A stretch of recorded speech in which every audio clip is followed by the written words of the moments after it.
Hello friends, जो अपना 9th class का चैप्टर है मैट्रिक्स ऑफ द सराउंडिंग, उसमें जो आज का टॉपिक है जो हम डिस्कस करने जा रहे हैं वो है अपना एवोपरेशन। एवोपरेशन क्या होता है, ठीक है, इसके बारे में हम डिस्कस करेंगे। एवोपरेशन के बारे में अगर हम बात करते हैं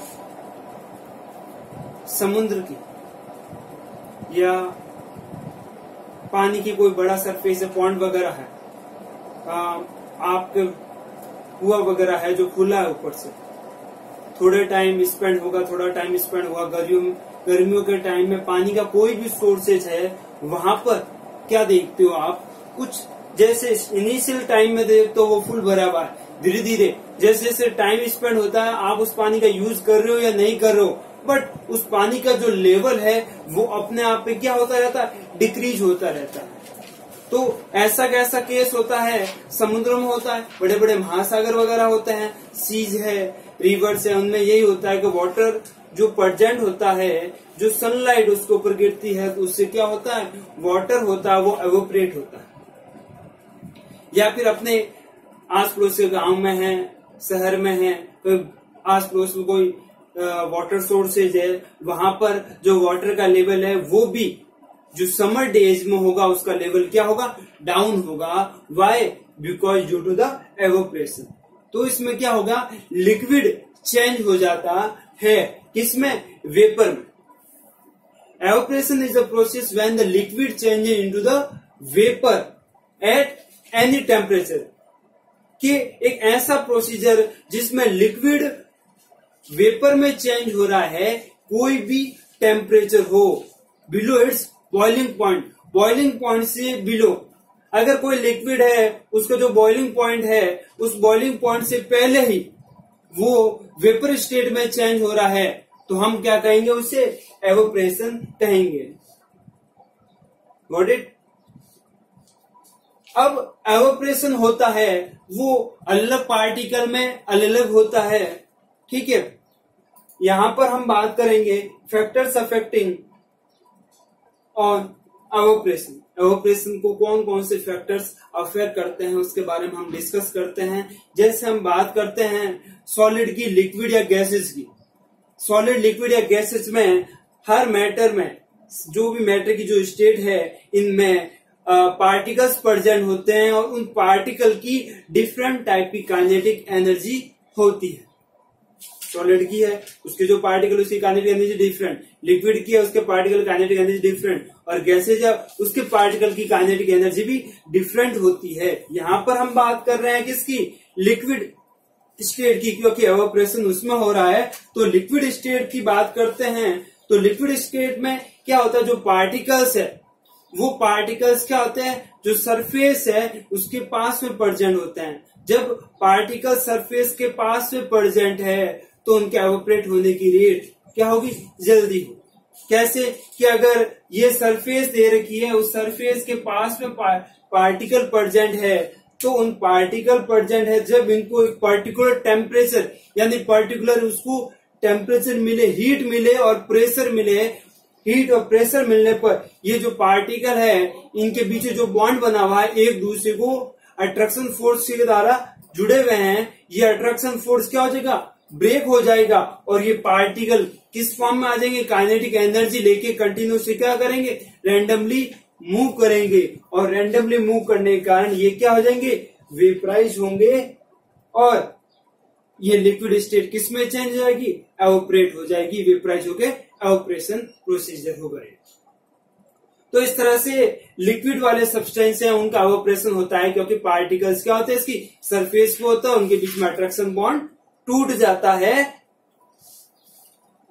rate of change of evaporation increase with increase of the surface area. जैसे जैसे सरफेस एरिया इंक्रीज करें वैसे वैसे एवोपरेशन की रेट बढ़ती है। कैसे कि अगर हम एक छोटे से बाउल में लें, छोटा से जैसे ग्लास की बात की, ग्लास में आपने क्या ली है, चाय ली है, तो ग्लास में चाय ली है और एक आपने बड़ी सी प्याली ले ली, उस प्याली में चाय ली है। आप देखोगे कि प्याली के अंदर जो चाय है वो जल्दी ठंडी हो जाती है।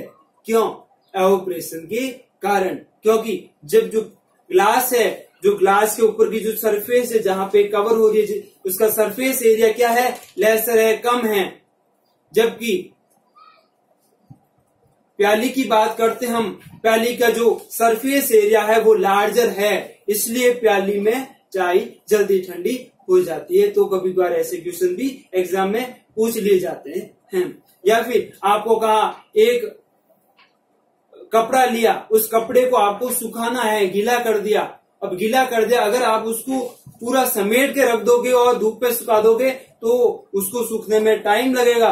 जबकि आप उसको सुखाने के लिए सरफेस पे उसको फैला दिया, फैलाते ही वो जल्दी सूख जाएगा। तो इसका मीन्स ये हो गया कि सरफेस एरिया जितना ज्यादा होगा उसमें एवोपरेशन की रेट क्या होगी, ज्यादा होगी। ये था अपना first point.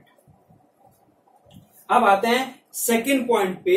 With increase of the temperature more number of the particle get enough energy to go into the vapour state. अगर हम क्या करें, इंक्रीज करें टेम्परेचर, तो more number of particle get enough energy to go into the vapour state. यानी अगर energy increase कर रहे हैं, टेम्परेचर इंक्रीज कर रहे हैं, एक नॉर्मल टेम्परेचर, अगर कोई चीज है हमने धूप में रख दी तो धूप में रखने पर उसका जो गर्म होगी वो उसको गर्म होने में टाइम लगता है। वही हम उसको एक एक्सटर्नल टेम्परेचर दे रहे हैं तो एक्सटर्नल टेम्परेचर देने पर वो क्या हो जाएगा, जल्दी से गर्म हो जाएगी। क्योंकि उसके अंदर जो पार्टिकल है उस पार्टिकल को जो काइनेटिक एनर्जी मिल रही है, पहले जो rate of kinetic energy of randomly move is lesser. Now when we give the more energy then the particle will get enough kinetic energy to move very fast speed. ये था अपना second point कि ज्यादा particle होंगे वो ज्यादा move करेंगे, उनके पास एनर्जी क्या आएगी, ज्यादा आएगी। थर्ड है ह्यूमिडिटी। अब थर्ड पॉइंट पढ़ते हैं ह्यूमिडिटी। पूरा पॉइंट पढ़ने से पहले हमें ये पता होना चाहिए कि ह्यूमिडिटी होता क्या है। ह्यूमिडिटी होता है जो अपना एटमॉस्फेयर है उसमें वाटर वेपर कितनी परसेंट। अगर एटमॉस्फेयर में जितनी वाटर वेपर प्रेजेंट होती है वही उसकी एटमॉस्फेयर की क्या कहलाती है, ह्यूमिडिटी कहलाती है। हम न्यूज़पेपर या फिर नेट पे देखते हैं जो टेम्परेचर के रिकॉर्ड चेक करते हैं तो उसमें ह्यूमिडिटी बताते हैं कि humidity of today tomorrow yesterday, कि आज जो अपना टेम्परेचर है, जो वातावरण है उसमें ह्यूमिडिटी कितनी रहेगी। हम देखते हैं कि कुछ चीजें जिनको ह्यूमिडिटी ज्यादा मिलती है, जैसे ह्यूमिडिटी नमी ज्यादा होती है तो वो चीजें क्या हो जाती है, खराब हो जाती है। जैसे बारिश के दिनों में देखते हैं कि कुछ सूखी चीजें हैं जो हम घर पे खाने के लिए बनाते हैं, वो ह्यूमिडिटी की वजह से क्या हो जाती है, नम हो जाती है। उसको फिर ब्रेक करना या खाना थोड़ा हमारे लिए हार्ड हो जाता है। हम देखते हैं कि कोई भी फूड है वो बारिश के टाइम में उसके खराब होने के चांसेस ज्यादा होते हैं, क्योंकि उसको ह्यूमिडिटी ज्यादा मिलती है तो उसमें एवोपरेशन कम हो पाता है, इसलिए वो चीज जल्दी डिस्ट्रॉय हो जाती है। क्योंकि माइक्रोऑर्गेनिज्म की ग्रोथ होती है वो फास्टर होती है as compare to the normal days. तो थर्ड पॉइंट अपना था ह्यूमिडिटी।